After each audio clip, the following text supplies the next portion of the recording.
The Game of Life and How to Play It by Florence Scovel Shinn. Chapter 3, The Power of the Word. By thy words thou shalt be justified, and by thy words thou shalt be condemned. A person knowing the power of the word becomes very careful of his conversation. He has only to watch the reaction of his words to know that they do not return void. Through his spoken word, man is continually making laws for himself. I knew a man who said, "I always miss a car. It invariably pulls out just as I arrive." His daughter said, "I always catch a car. It's sure to come just as I get there." This occurred for years. Each had made a separate law for himself, one of failure, one of success. This is the psychology of superstitions. The horseshoe or rabbit's foot contains no power, but man's spoken word and belief that it will bring him good luck creates expectancy in the subconscious mind and attracts a lucky situation. I find, however, this will not work when a man has advanced spiritually and knows a higher law. One cannot turn back, and one must put away graven images. For example, 2 men in my class had had great success in business for several months, when suddenly everything went to smash. We tried to analyze the situation, and I found, instead of making their affirmations and looking to God for success and prosperity, they had each bought a lucky monkey. And I said, "Oh, I see. You have been trusting in the lucky monkeys instead of God. Put away the lucky monkeys and call on the law of forgiveness, for man has power to forgive or neutralize his mistakes." They decided to throw the lucky monkeys down a coal hole, and all went well again. This does not mean, however, that one should throw away every lucky ornament or horseshoe about the house, but he must recognize that the power back of it is the one and only power, God, and that the object simply gives him a feeling of expectancy. I was with a friend one day who was in deep despair. In crossing the street, she picked up a horseshoe. Immediately, she was filled with joy and hope. She said God had sent her the horseshoe in order to keep up her courage. It was indeed, at that moment, about the only thing that could have registered in her consciousness. Her hope became faith, and she ultimately made a wonderful demonstration. I wish to make the point clear that the men previously mentioned that they were depending on the monkeys alone, while this woman recognized the power back of the horseshoe. I know in my own case it took a long while to get out of a belief that a certain thing brought disappointment. If the thing happened, disappointment invariably followed. I found the only way I could make a change in the subconscious was by asserting, there are not 2 powers, there is only one power, God. Therefore, there are no disappointments, and this means a happy surprise. I noticed a change at once, and happy surprises commenced coming my way. I have a friend who said nothing could induce her to walk under a ladder. I said, "If you are afraid, you are giving into a belief in 2 powers, good and evil, instead of one. As God is absolute, there can be no opposing power unless man makes the false of evil for himself. To show you believe in only one power, God, and that there is no power or reality in evil, walk under the next ladder you see." Soon after, she went to her bank. She wished to open her box in the safety deposit vault, and there stood a ladder on her pathway. It was impossible to reach the box without passing under the ladder. She quailed with fear and turned back. She could not face the lion on her pathway. However, when she reached the street, my words rang in her ears, and she decided to turn and walk under it. It was a big moment in her life, for ladders had held her in bondage for years. She retraced her steps to the vault, and the ladder was no longer there. This so often happens. If one is willing to do a thing that he is afraid to do, he does not have to. It is the law of non-resistance, which is so little understood. Someone has said that courage contains genius and magic. Face a situation fearlessly, and there is no situation to face. It falls away of its own weight. The explanation is that fear attracted the ladder on the woman's pathway, and fearlessness removed it. Thus, the invisible forces are ever working for the man who is always pulling the strings himself, though he does not know it. Owing to the vibratory power of words, whatever man voices, he begins to attract. People who continually speak of disease invariably attract it. After man knows the truth, he cannot be too careful of his words.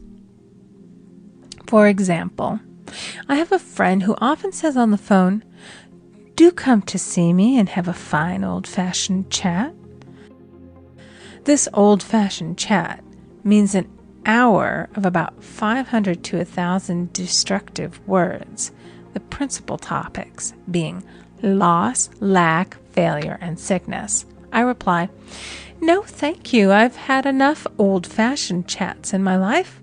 They are too expensive, but I will be glad to have a new-fashioned chat and talk about what we want, not what we don't want." There is an old saying that man only dares to use his words for three purposes: to heal, bless, or prosper. What man says of others will be said of him, and what he wishes for another he is wishing for himself. Curses like chickens come home to roost. If a man wishes someone bad luck, he is sure to attract bad luck himself. If he wishes to aid someone to success, he is wishing and aiding himself to success. The body may be renewed and transformed through the spoken word and clear vision, and disease be completely wiped out of the consciousness.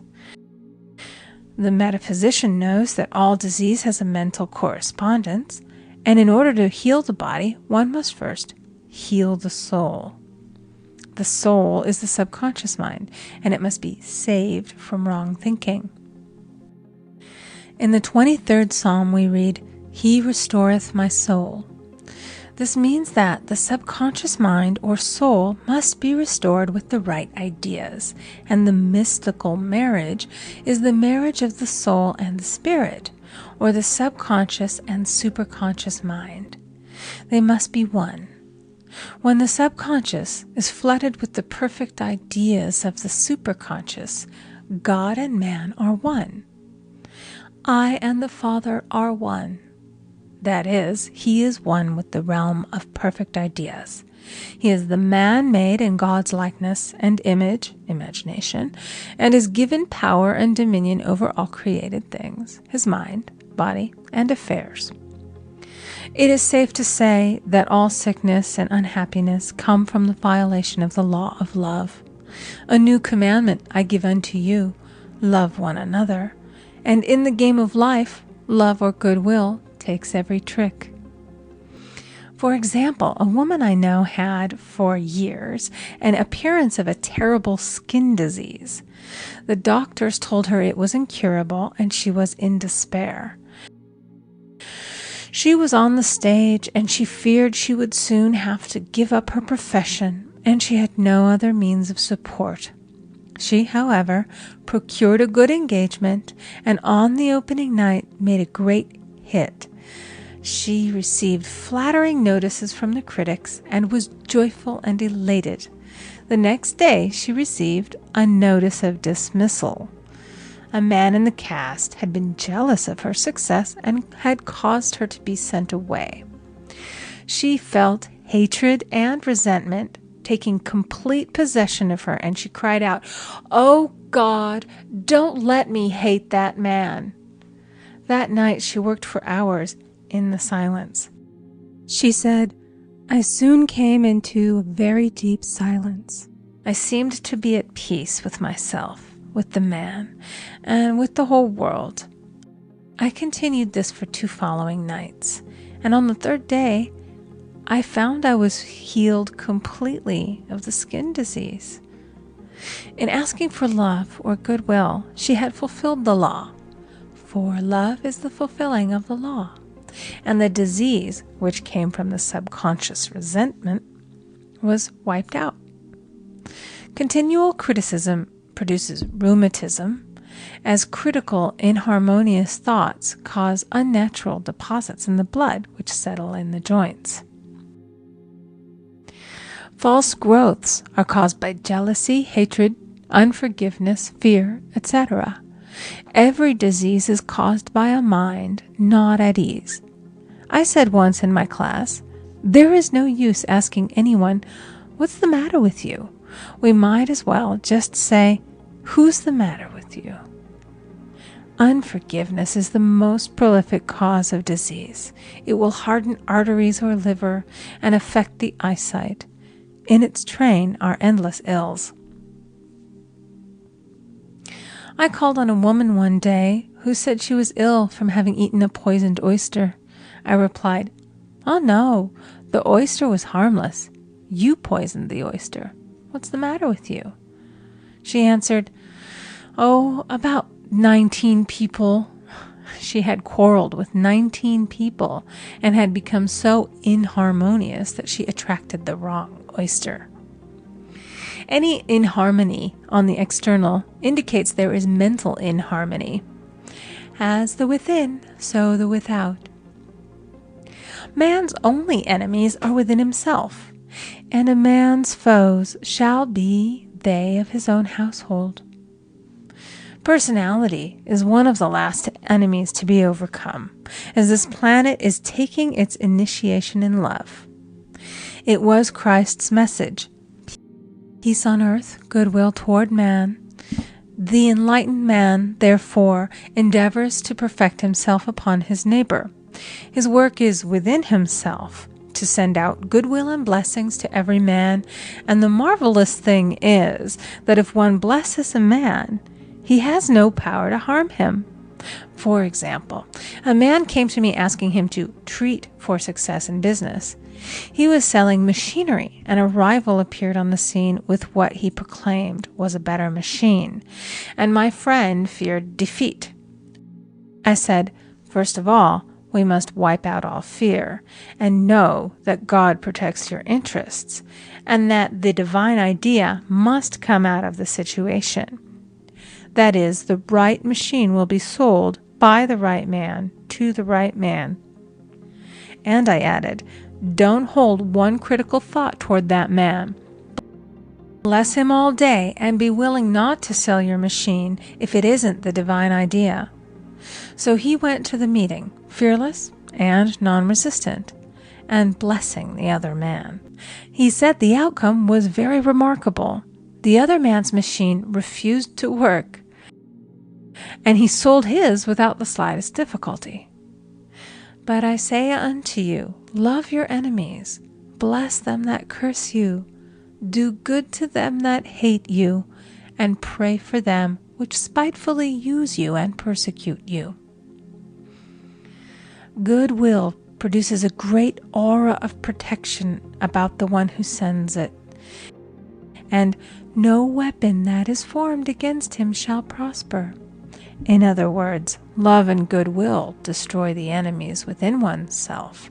Therefore, one has no enemies on the external. There is peace on earth for him who sends goodwill to man.